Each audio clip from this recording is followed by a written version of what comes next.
Gabonaises, Gabonais, mes chers compatriotes, je tiens tout d'abord à préciser aux uns et aux autres que je ne suis pas un spécialiste de la santé ou de l'administration gabonaise.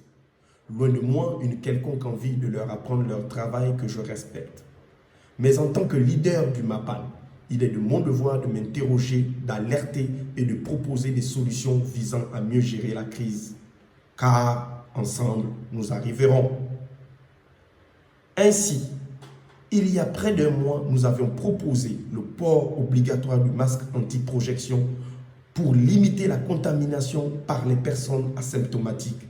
Et nous saluons le gouvernement qui a entendu notre appel et pris cette décision cruciale. Nous nous félicitons également du fait que les actions de sensibilisation que nous avons initiées soient largement relayées. Cependant, cette décision a été un peu tardive et l'heure n'est pas au relâchement. Force est de constater que plusieurs pays européens qui comptabilisaient, comme le Gabon, seulement 100 cas, 5 semaines après la confirmation du premier, ont dépassé la barre des 1000 cas, 8 à 10 jours plus tard seulement. Tous les efforts doivent être renforcés dans notre pays. Permettez-moi donc de révéler des failles observées sur la gestion de la crise Covid-19 dans notre pays, dans un souci de contribuer à l'effort général. En tant qu'autodidacte dans ce domaine, mes expériences quant à la gestion des personnes au sein de mon foyer ou de mon organisation m'amènent à croire que la gestion de notre cité se doit d'être plus orthodoxe, bien qu'ayant un nombre d'individus supérieur. Elle doit être instinctive. Ne dit-on pas que gouverner, c'est prévoir? Ainsi, ayant scruté les différentes mesures du gouvernement ou du Covid coronavirus, nous avons décelé plusieurs failles dans la gestion de la crise, à savoir, d'une part, la non-interpellation de toutes les personnes ayant pris le même vol que le patient zéro et les autres vols à la même période. Cette annonce faite hier n'arrive-t-elle pas un peu tard, un mois après le dernier vol, quand on estime que l'incubation maximale à 14 jours?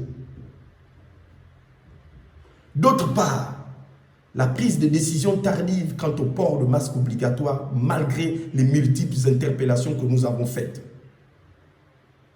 Également, la mise en place d'un confinement partiel pendant 3 semaines sans en tirer profit pour se préparer à la mise en œuvre des mesures administratives et préventives de la maladie, telles que la gratuité en eau et électricité, la distribution des kits alimentaires, les démarches entre les bailleurs et l'État, l'acquisition des masques afin de respecter les mesures sur le port de masque obligatoire. Et enfin, la gestion des laissez-passer pour les personnes autorisées à circuler qui semblent étonnamment nombreuses au regard de la fréquentation actuelle des rues. Et j'en passe. Ceci, donc, entraîne un mécontentement croissant dans le MAPAN, malgré toutes les mesures de soutien annoncées par le président de la République, chef de l'État, son Excellence Ali Bongo Ondimba. Il est plus qu'urgent de trouver des solutions durables, car le MAPAN et le pays tout entier ne pourront pas supporter un confinement de plusieurs semaines ou même plusieurs mois au cas où il devrait être prolongé. Cette solution empruntée à la Chine et aux pays occidentaux est inadaptée aux réalités sociales de notre pays. Reconnaissons-le. Nous connaissons les réalités des quartiers sous-intégrés et leur mode de fonctionnement.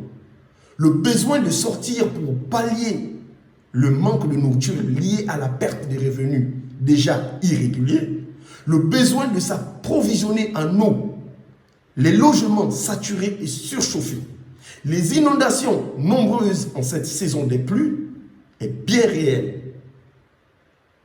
N'oublions pas que pendant ce confinement, les forces de l'ordre ne sont plus très actives dans la lutte contre le banditisme. La faim dans le Mapan pourrait amener nos délinquants à changer leur mode opératoire et certainement à accéder aux concessions privées. Je peux vous affirmer que le confinement n'est pas tenable pour beaucoup d'entre nous, même si pour des raisons de santé publique, nous sommes obligés de le subir. Nous allons rapidement nous heurter à certaines réalités que malheureusement nous n'ignorons pas. Le Gabon ne peut pas avancer à l'aveuglette pour décider de confiner ou de déconfiner sa population tant que l'on ne sait pas quel est le niveau de circulation silencieuse du virus. La mise en œuvre des dépistages massifs réguliers, combinés au respect des gestes barrières et du port du masque, doit permettre de confiner de façon ciblée les personnes à risque et contaminées pour pouvoir autoriser le plus tôt possible la majorité de nos concitoyens à reprendre leurs activités et à nourrir leurs familles. Le 16 mars, l'OMS a délivré un message simple pour tous les pays qui est tester, tester, tester. Le président de la République, chef de l'État, son Excellence Ali Bongo, a réagi rapidement en annonçant le 3 avril dernier un dépistage massif de la population gabonaise. La disponibilité de plus de 200 000 tests de dépistage et le démarrage effectif du dépistage dès ce vendredi 17 avril ont été confirmés par le gouvernement. Néanmoins, notre inquiétude concernant la capacité annoncée de 1200 tests par jour qui reste insuffisante par rapport à la taille de la population. À titre de comparaison, la Corée du Sud a mis en place très tôt une capacité de 20 000 tests par jour, tandis que l'Allemagne annonce une capacité de 200 000 tests par jour. Les résultats sont plus que probants. La Corée du Sud n'a jamais confiné sa population, qui a même pu participer massivement aux élections législatives le 15 avril. L'Allemagne fait figure d'exemple en Europe et amorce un déconfinement progressif pendant que ses voisins ont annoncé un deuxième mois de confinement qui asphyxie leur économie et leur population. Les capacités humaines et matérielles de notre pays ainsi que la pénurie mondiale de réactifs à cause de la forte demande doivent être prises en compte pour fixer des objectifs réalistes pour le dépistage massif. Chaque série de textes nécessite plusieurs heures sur une machine à PCR, dont la capacité par jour est plafonnée par le nombre de machines multiplié par la durée d'une PCR. C'est pourquoi plusieurs chercheurs ont proposé d'effectuer des dépistages groupés. Group testing ou pool testing en anglais. L'idée est très simple. 10 échantillons sont regroupés dans un seul tube avant de procéder à un seul test. Si le résultat du test est négatif, les 10 personnes sont déclarées négatives. Si le résultat du test est positif, des tests supplémentaires sont réalisés afin d'identifier l'échantillon positif. Le gain en termes de temps et de réactifs est considérable. Plusieurs études ont déjà montré que le dépistage groupé n'affecte pas la sensibilité du test de dépistage du Covid-19, c'est-à-dire sa capacité à détecter un échantillon positif dans le groupe. Cette technique a déjà été mise en œuvre dans plusieurs pays, notamment en Corée du Sud, en Allemagne, aux États-Unis et en Israël. En prenant exemple sur les gains d'efficacité obtenus par ces pays, le Gabon pourrait atteindre une capacité de 5 000 à 12 000 tests par jour, sans surcoût financier et avec la même quantité de tests disponibles.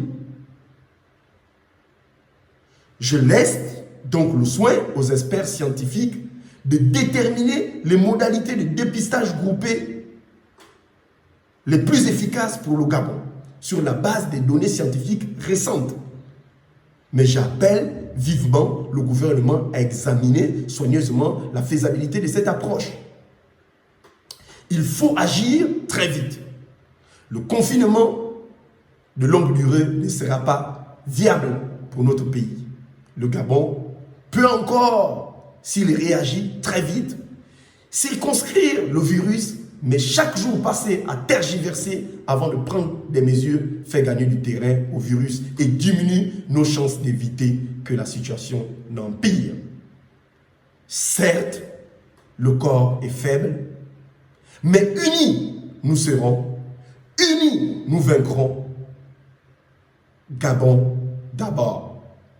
Que Dieu bénisse notre pays et le protège de tout dérapage en relation avec cette pandémie. Je vous remercie. La révolution viendra du Mapak.